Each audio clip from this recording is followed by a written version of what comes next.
Muy buenas tardes.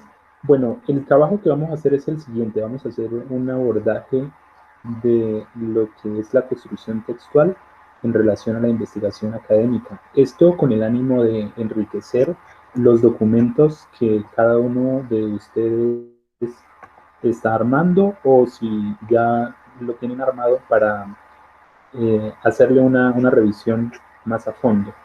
En realidad lo que vamos a hacer es que no vamos a ser muy teóricos, va a ser algo más bien práctico, pero el objetivo es que siempre ustedes estén como en su documento. Estos son a grandes rasgos los puntos que vamos a abordar. En realidad casi todos están relacionados. Vamos a meter tanto en el contenido porque cada quien en su área del conocimiento y del saber, pues se supone que en esa parte cada quien es ducho, por así decirlo, y lo que entendemos acá es que necesitamos como algunos aportes, sugerencias y recomendaciones para lo que es la forma del texto. Entonces, la primera idea que queremos manejar es que la escritura académica es también una forma de narrativa, es también una forma de contar. Obviamente no estamos haciendo una comparación con la novela o con el cuento o la poesía.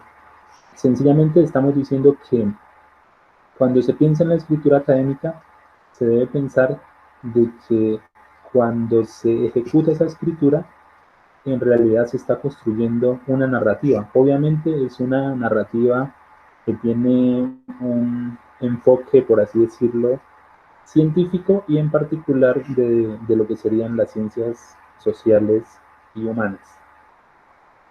El investigador social, el trabajo que nosotros hacemos, en realidad no es de armar un texto, sino es de componer un texto. Cuando nosotros tendemos a armar el texto, a coger una idea de un lado y otra de otra, lo que hacemos es un collage que al fin y al cabo no va a funcionar, no va a mantener una idea orgánica. Lo otro es que en la construcción de la escritura académica, en la composición académica, existe un lenguaje propio y debemos manejar ese lenguaje propio pues dependiendo de cada área.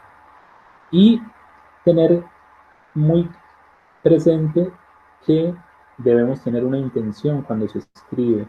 No se trata simplemente de describir lo que estamos haciendo, sino que debemos tener como una intención de por qué se construye el texto.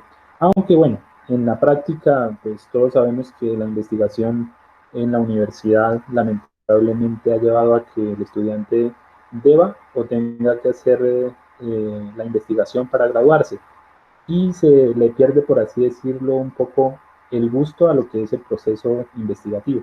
Pero bueno, se supone que ese no es nuestro caso. El siguiente punto es que toda investigación se supone que el estudiante lleva un buen tiempo realizando el proceso de búsqueda y de construcción de todo lo que él quiere representar en el texto. Y por tanto se supone que tenemos una visión orgánica de todo el material. Nadie más que nosotros conoce ese material y la idea es que logremos organizarlo, pero que también tengamos una vista panorámica, no solo para el proceso de sustentación o de exposición, sino para todo momento. Bueno, en cuanto a la estructura de los párrafos eh, y en general a la del texto, la recomendación es que manejemos párrafos de alrededor de 7 a 12 centímetros. ¿Qué ocurre? Cuando se manejan más líneas en el párrafo, por lo general las ideas que la persona que está escribiendo coloca son demasiadas. Lo ideal sería que manejáramos párrafos de 7 renglones y por cada párrafo manejáramos una idea y que esa idea sea secuencial perdón, que sea secuencial la forma como nosotros vamos construyendo ideas. Por ejemplo, si en la justificación estamos hablando del por qué y el para qué, se supone que estamos votando en cada párrafo un argumento y ese argumento va formando una idea más general. Pero ocurre que a veces encontramos textos en los que las ideas se repiten y en los que incluso las ideas no están claras. Lo otro es que en cuanto al tipo de hilación que se tenga en la construcción, y esto también teniendo un poco lo que decíamos de tener una visión panorámica, eh, hay formas de hilar un texto. Por ejemplo, en algún momento estamos haciendo una hilación a partir de un orden histórico. Entonces se supone que estamos desgajando fechas. Luego se puede tener una hilación a partir de algunos elementos o de algunas características. O se puede tener una hilación a partir de ideas a favor e ideas en contra. Pero lo que ocurre es que si revisamos los párrafos, las ideas están muy sueltas. Entonces en un párrafo se habla de una cosa, a la mitad del párrafo ya se aborda otro tema y así se pierde un poco la idea de cada párrafo y la hilación. Y lo otro, con relación a los tiempos verbales, es que, por ejemplo, y se ha evidenciado en algunos resúmenes, empiezan hablando en futuro y sin darse cuenta hacen el cambio pasado y luego terminan en presente.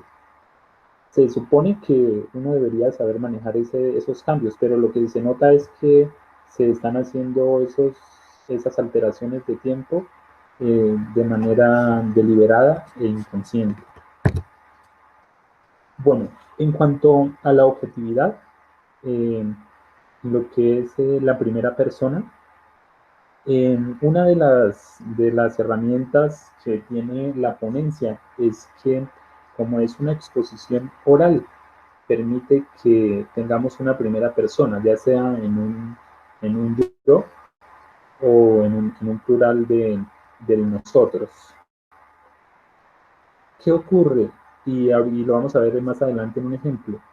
La primera persona no es para decir lo que yo siento, cómo estoy, ni para dar impresiones con relación a posturas personales. La primera persona lo que busca es que te argumente, pero no desde, por así decirlo, los caprichos de, del, del, autor. Y obviamente la primera persona también debe conservar el mismo lenguaje técnico y preciso de la investigación académica.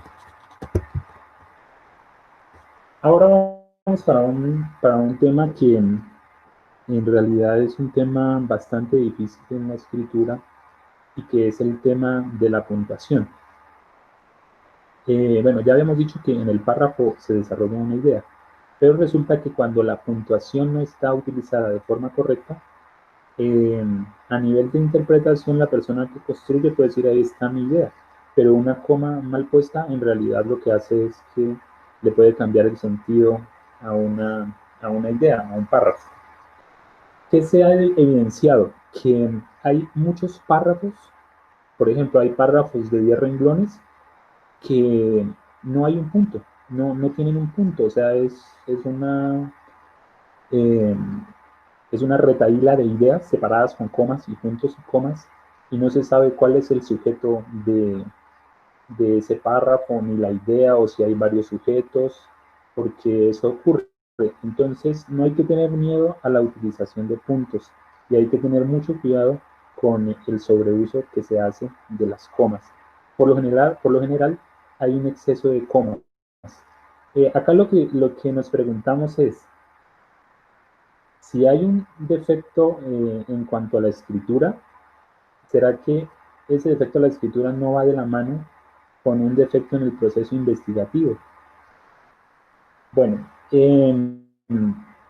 acá tenemos un ejemplo. Uno de los errores básicos en la escritura es la separación del sujeto, la separación del verbo y del sujeto por una coma, y es un error muy básico en la escritura, pero pues lo cometemos porque no tenemos el desarrollo o la práctica en la cuestión de la escritura. Muchos hemos llegado a construir un documento de tesis sin haber tenido un proceso, por así decirlo, medianamente bueno de escritura y incluso también de lectura, pero bueno, no es el momento de hacer juicios.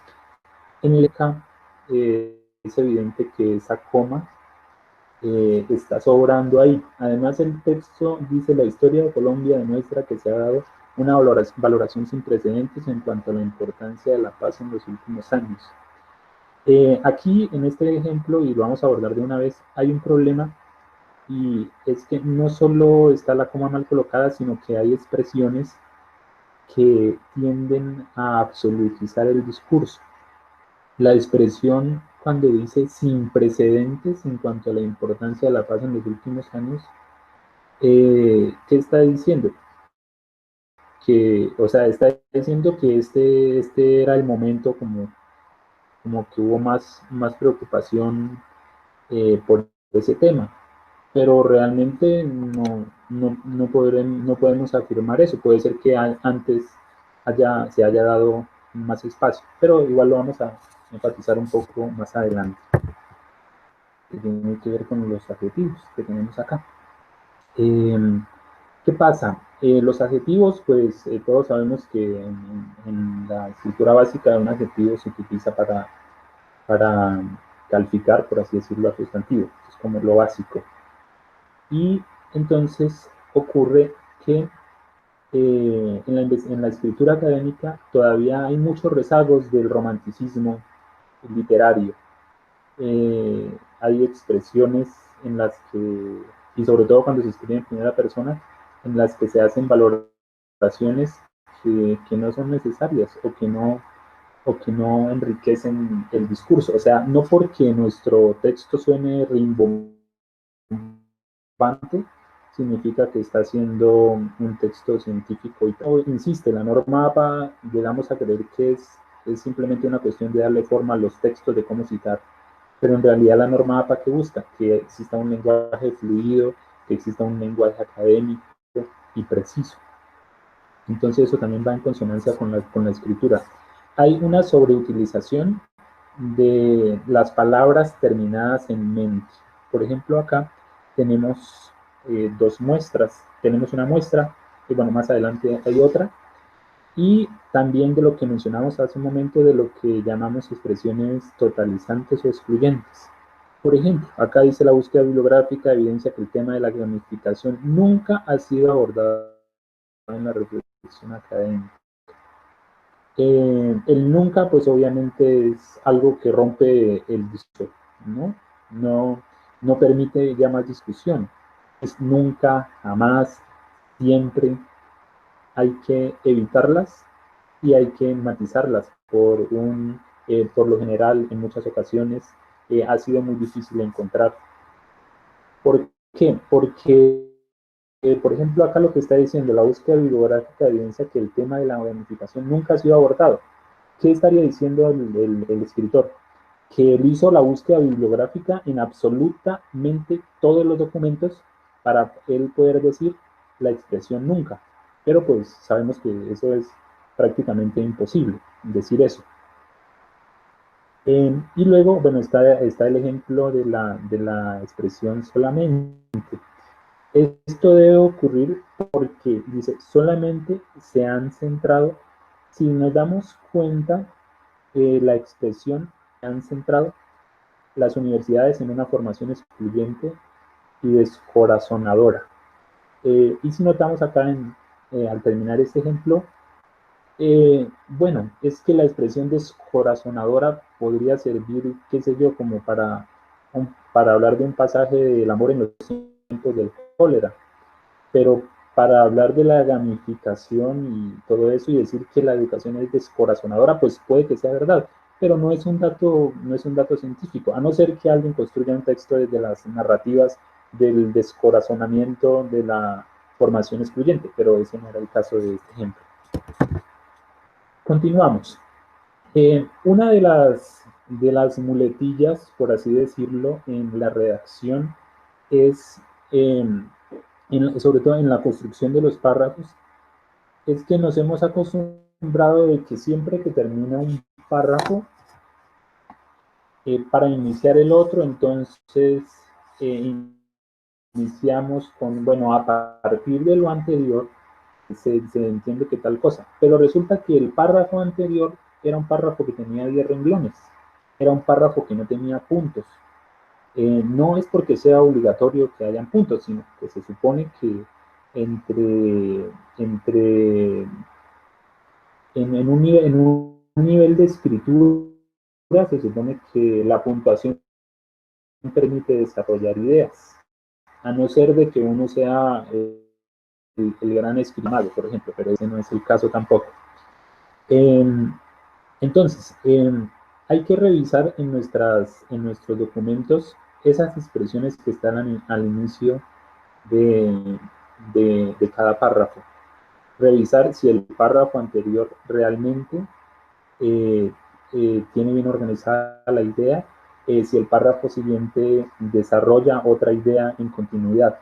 Y aquí hay que tener en cuenta lo siguiente. Si yo tengo un título que dice La paz en Colombia y tiene 5 párrafos, se supone que si hay un párrafo, si escribo un primer párrafo, se supone que es un párrafo, por así decirlo, introductorio.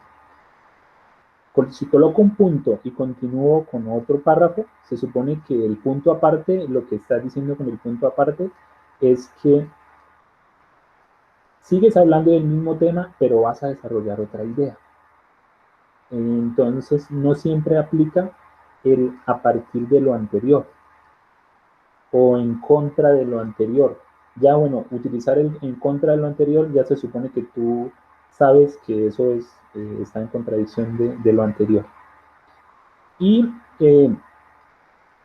bueno, ahorita vamos a ver otro ejemplo para lo que está relacionado con el consecuencia. Pero si nos podemos fijar un momento en este texto, dice, a partir de lo anterior, se entiende que la historia de Colombia avanza en la mayoría de las ocasiones sin rumbo fijo, muy seguramente por aquello que García Márquez argumenta en Cien años de soledad.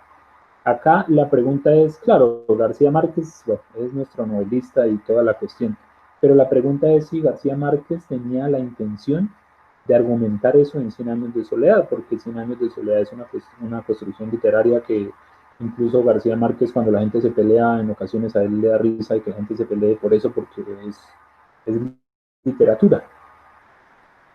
Y miren cómo en consecuencia se construye a partir de lo que García Márquez estaba diciendo, o de lo que supuestamente la persona que está investigando cree que García Márquez dijo en eso, dijo ahí.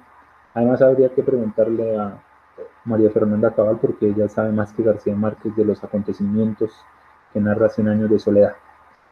Bueno, y no es fácil identificar un punto de luz en el camino.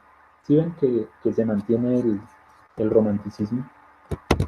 Continuamos, bueno, en esa misma línea, y utilizando yo un conector en esa misma línea, hay que tener presentes los conectores que se utilizan. Aquí coloqué algunos, pero pues son muchos más. En internet, de hecho, uno cuando está haciendo la construcción, uno debería tener, listo, acá hay una tabla de conectores, para no repetir tantos conectores. No tanto para no repetir, sino para tener variedad en la utilización. Lo mismo ocurre con los objetivos y todos, con la cuestión de los verbos. Podemos tener un banco de palabras que nos sirven para utilizar. Hay que tener en cuenta que algunos de estos conectores son conectores que ayudan a sumar una idea, a contradecir una idea. Hay que saberlo escoger. Y acá tenemos un ejemplo. Este ejemplo lo tenemos en dos imágenes. Este ejemplo está tomado de una fuente que es el documento que la Universidad Javeriana da para el guía de normas SAP. Bueno, básicamente son los dos, entonces vamos a utilizar acá este que está acá. Quisiera que notáramos lo siguiente. El texto de arriba es el texto que la misma universidad, bueno, o alguien de la universidad lo escribió, porque puede ser que la universidad diga que eso no es un documento oficial. Eh, Esta es la parte donde ellos hablan de cómo citar el material legal. Las palabras que hemos colocado en rojo son palabras o expresiones, por así decirlo, repetidas. Entonces uno se preguntaría, bueno, en un párrafo, en una breve información de cinco líneas, sería necesario repetir la palabra legal tantas veces. Y lo que está en morado, la pregunta es, ¿sería necesario esa información? Lo que está en el por lo tanto, que vemos ahí en un color distinto, ya vamos a ver cómo el por lo tanto está mal utilizado. Dice, para referenciar material legal, bueno, primero está el título, ¿no? Material legal. Luego para referenciar material legal. Entonces, si ya dijiste el título, ¿para qué? Vas a volver a decir. Si yo digo título, la historia de Colombia, y luego empiezo el párrafo, la historia de Colombia, no es necesario. O sea, visualmente no es necesario. Entonces, para referenciar material es necesario tener en cuenta que la norma APA es desarrollada en Estados Unidos por la Asociación Americana de Psicología. Por lo tanto, hasta el momento no se ha dado un formato único para el material legal en Colombia. Sí notan que el por lo tanto no corresponde porque no es consecuencia de que haya sido hecha la norma APA en Estados Unidos, eso no es consecuencia de que hasta el momento en Colombia no se haya dado un formato único para el material legal. Y por tanto, en consecuencia, pues no encajaría porque las dos primeras afirmaciones no son claras. Bueno, entonces aquí lo que hemos hecho es proponer cómo se podría arreglar el texto. Quisiera que comparen y a su juicio, desde mi juicio escriturístico, yo digo que la parte de abajo, bueno, obviamente es la parte que yo escribí, creo que la parte de abajo da mejor la información que la parte de arriba, me parece que es más preciso. La norma APA es desarrollada en Estados Unidos y por tanto responde a ese contexto jurídico, que eso es realmente lo que quisieron decir arriba, pero no lo dijeron y el por lo tanto no estuvo bien utilizado. El punto, ¿qué hace el punto ahí? El punto dice, no, yo coloco el punto porque voy a seguir hablando de lo mismo. En Colombia no se han establecido formatos para el material legal. Y en consecuencia, porque el punto ahí, el punto después de legal y la expresión en consecuencia, me ayuda a entender de que esa frase final se está sacando de las dos informaciones que se dieron antes. En consecuencia, se sugieren algunos formatos para su citación. Si nos damos cuenta, en el texto de arriba dice, se sugieren algunos ejemplos para su citación. Bueno, para la citación de este material. Incluso la palabra ejemplos arriba no es muy precisa. Y lo que queríamos con este ejemplo es que miremos cómo si un documento de una universidad tiene dificultad en la utilización de estos conectores y en el sobreuso, en el uso desmedido, digámoslo así para exagerar un poco, de palabras. Ahora imagínense nosotros que estamos haciendo una construcción más bien reciente de un documento científico. Y la conclusión es que cuando tú te dedicas a editar tu texto, por lo general te vas a encontrar con que hay información que estás utilizando de más. Si notamos este texto, el texto de abajo, tiene casi como un 40% menos de palabras que el texto de arriba. Entonces sería para la cuestión de la precisión. Bueno, acá llegamos a un punto que es un punto, bueno, acá quiero decir lo siguiente, yo llevo asesorando construcción de documentos académicos desde pregrado hasta doctorado y hay, digámoslo por así decirlo, eh, falta de claridad en las mismas universidades cuando se pide que se desarrollen los antecedentes. porque no se tienen claro primero qué tipo de investigación va a hacer el estudiante, qué tipo de abordaje en campo va a desarrollar, y entonces la universidad normalmente da una guía, ¿no? Y la guía dice, bueno, antecedentes, pero hay una confusión entre los antecedentes de lo que ocurrió, del hecho como tal, y los antecedentes investigativos de ese problema.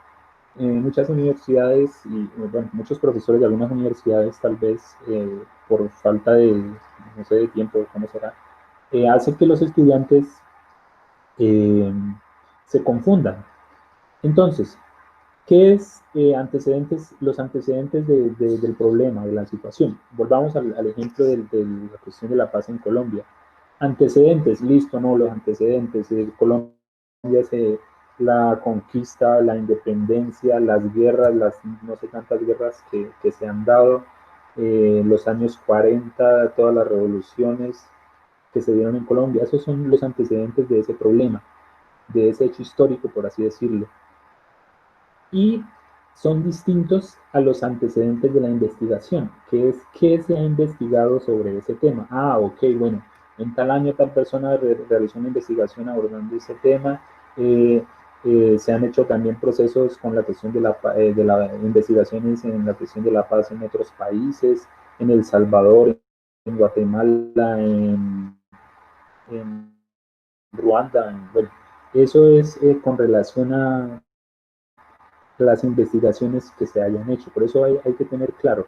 Luego, lo otro, eh, vamos a abordar la gamificación y la persona empieza a buscar en una base de datos, por ejemplo, Redalic, empieza a buscar documentos y encuentra que fulanito de tal en la Universidad Manuela Beltrán, por ejemplo, hizo una investigación y en esa investigación él citó a algunos autores y de uno de esos autores cogió una idea que la gamificación es un proceso resiliente, digamos. Resulta que el autor al que esa segunda persona citó, en realidad era una persona que estaba citando a otro autor. Entonces eso hace que el texto carezca un poco de peso. Muchas investigaciones, si nos ponemos a revisarlas al fondo, tienen el soporte teórico en una expresión que alguien anterior a nosotros investigó, pero no tienen un soporte teórico a partir de una persona que haya construido un discurso sobre tal tema. Me explico, una cosa es que uno arma para decir algo y otra cosa es que uno cite a un autor, que citó a un autor, que citó a Habermas. Y eso ya lo vamos a ver más adelante también. Bueno, acá, bueno, sigamos. La cuestión de las fuentes, sigamos con la cuestión de las fuentes, primera, segunda y primera y segunda mano. Acá tenemos un ejemplo, resulta que la norma APA pues tiene una facultad que es siempre darle crédito al autor, darle crédito a la persona que aportó ese dato científico. Lo que tenemos acá en esta cita es una cita de la Suma Teológica, es, eh, si nos damos de cuenta, ahí tenemos a tres autores. Primero, Santo Tomás. Luego está el filósofo, que es Aristóteles, y está Heráclito, que fue el que dijo la frase. Entonces, esta cita, obviamente porque no, de algunos autores griegos anteriores a Aristóteles, no tenemos documentación escrita por ellos, o por lo menos no hay algo que uno dijera que es original medianamente de ellos. Por eso hay la posibilidad de citar autores desde, la, desde la segunda y tercera mano.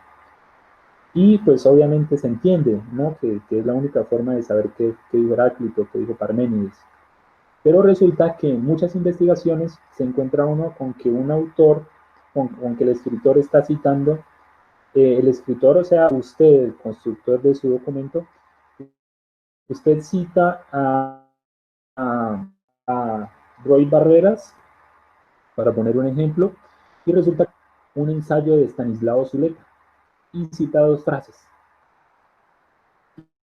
Y nosotros, por no leer directamente a Estanislao Zuleta, lo que hacemos es que citamos a Roy Barreras, pero resulta que Roy Barreras, cuando lo citó, lo estaba haciendo con una intención distinta. Coloco en mi texto ya es, básicamente no es una fuente confiable, sino en realidad es un chisme, lo que nosotros estamos citando. Entonces la invitación es siempre a utilizar, en la mayoría de los casos, fuentes directas. Solo se utilizan fuentes de segunda mano, como en este caso de este ejemplo. O bueno, puede ser un documento, resulta que no, que es que el texto al que yo voy a citar es un escritor en rumano y no ha sido traducido, y la única forma es citarlo de un texto a partir del alemán, por ejemplo. Y bueno, en cuanto a las tergiversaciones, en realidad eso es muy común. Si nosotros no leemos directamente la fuente, es muy probable de que vayamos a tergiversar lo que el autor quiso decir, si es que lo quiso decir. Y acá tenemos un ejemplo. Este ejemplo lo saqué de una investigación, aunque bueno, también se podría decir que la estamos leyendo de forma descontextualizada. Pero así inicia el párrafo de esta investigación. Esta es una cita de un poeta, eh, Rimbaud, o bueno, se puede pronunciar de distintas maneras. Eh, y este poeta tiene una frase una expresión que dice, yo es un otro. De hecho, ni siquiera es de un poema, es de una carta que él escribe. Entonces, vemos lo que la persona que está haciendo la investigación dice, con esta aseveración, Rimbaud se refiere a la dependencia del yo del otro como consecuencia de la constitución del yo a través del otro y como una especie del eco del poeta beduino. O sea, ustedes se imaginan al poeta, a este poeta eh, diciendo, bueno, voy a escribir una expresión que es yo es un otro y estoy pensando en la dependencia del yo del otro como una consecuencia de la constitución. Y empezando porque si es una construcción casi por así poética o un documento epistolar, pues es muy difícil decir que el autor estaba pensando en eso, ¿no? Y luego si notamos en esta parte, espero que puedan ver mi mouse moviéndose, eh, cuando termina de hacer la expresión, bueno, acá hay un punto y coma en la palabra otro, y luego hay una coma, y luego viene la cita. En realidad, si fuéramos rigurosos, ahí debería colocar un punto y decir, bueno, aparte de esta idea voy a agregar otra idea. Ese es un problema muy común. Pero pues también para decir de que como un error en la puntuación y en la citación, realmente lo que está evidenciando es que la persona que escribe este documento en realidad está haciendo una tergiversación de lo que el autor está diciendo. Y esa tergiversación del autor también se puede entender como plagio, porque tú lo estás llevando a decir algo que él no dijo. Casi lo podría demandar Rimbaud por calumnia. Bueno, conclusiones muy generales y reiterativas. Y acá quiero hacer un paralelo con las ciencias exactas. ¿Por qué? Porque las ciencias exactas, qué sé yo, por ejemplo, resulta que alguien está haciendo una investigación sobre la luz y sobre la electricidad. Entonces, la primera conclusión que él utiliza, dice, la luz, la electricidad es fundamental para la producción agrícola. Pues ya nosotros diríamos, bueno, esa conclusión como que no es tan importante. Y ese tipo de conclusiones suelen darse en las ciencias humanas y sociales. Primera conclusión, hemos concluido que la educación es una de las bases fundamentales de la sociedad. Entonces uno dice, bueno, pues es que eso creería que ya desde antes del Génesis eso se sabía, no es una gran novedad. ¿Y por qué se da ese tipo de conclusiones? Porque muy probablemente todo el proceso investigativo que el estudiante hizo o que el investigador hace en realidad estaba en función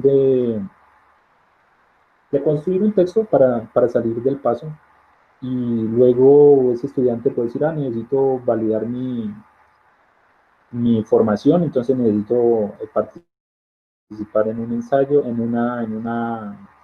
un congreso, y por tanto tengo que enviar una ponencia y voy a arreglar ese texto para que cuadre ahí. Pero bueno, no es un juicio que estamos haciendo. Quisiera que nos fijáramos en esta conclusión.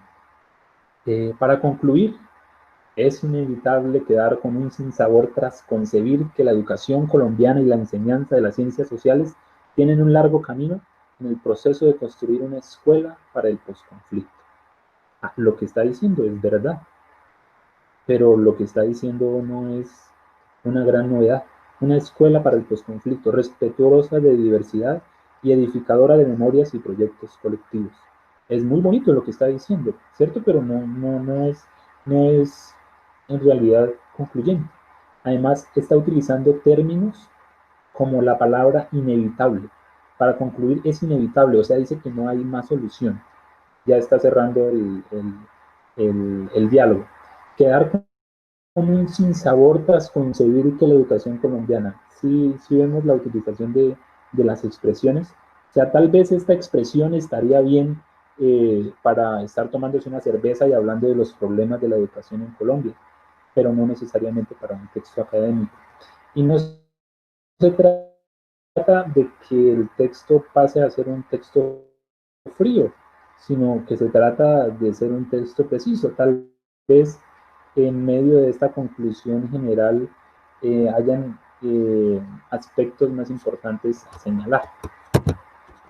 Punto de no entiendes tu tesis, abordas un problema, va muy en relación con lo que queremos hacer en la ponencia. Y de hecho también ocurre en la sustentación de trabajos de grado.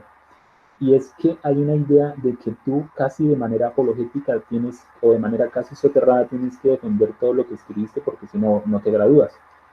Pero en realidad lo que deberíamos hacer es abordar un problema, eh, arropar un problema, y aquí sí puedo utilizar una palabra más cariñosa que sería arropar ese problema, y incluso tener la capacidad, o sea, si alguien hizo una muy buena tesis, debería tener la capacidad de, por así decirlo, atacar su tesis, saber cuáles son los puntos en los que le falta, cuáles son los puntos en los que realmente aporta y cómo se podría estructurar todo eso. Eh, entonces la invitación es como siempre a tener la idea de que es una visión amplia, construir una tesis o un argumento es porque se tiene una visión amplia del tema y porque se tiene una intención, y esa intención pues va en la justa medida de hacer un aporte a todo lo que es el proceso de conocimiento. Algunas sugerencias para mejorar la escritura. Nosotros podemos tomar nuestro texto y colocarlo en un lector de voz. Google tiene un lector de voz y él te va diciendo, te va leyendo de manera neutral el texto, y te vas a dar cuenta donde hay palabras que les falta una S, donde hay comas que no van. Y también hay una aplicación que tal vez de pronto funciona mejor que el lector de voz. Se llama La Voz de Sueira. Son estas voces mecánicas en las que están los audiolibros en internet, pero puede servir. Y lo otro es cambiar el formato. Si estamos trabajando en Drive, descargamos el documento a Word, y ahí van a salir unos errores distintos a los que nos había arrojado el Drive. Si lo colocamos en el, en el correo electrónico, si nos enviamos el correo, lo enviamos como correo electrónico, como texto sin formato, también nos van a arrojar algunos errores. Eso es más o menos lo que queríamos abordar. Gracias.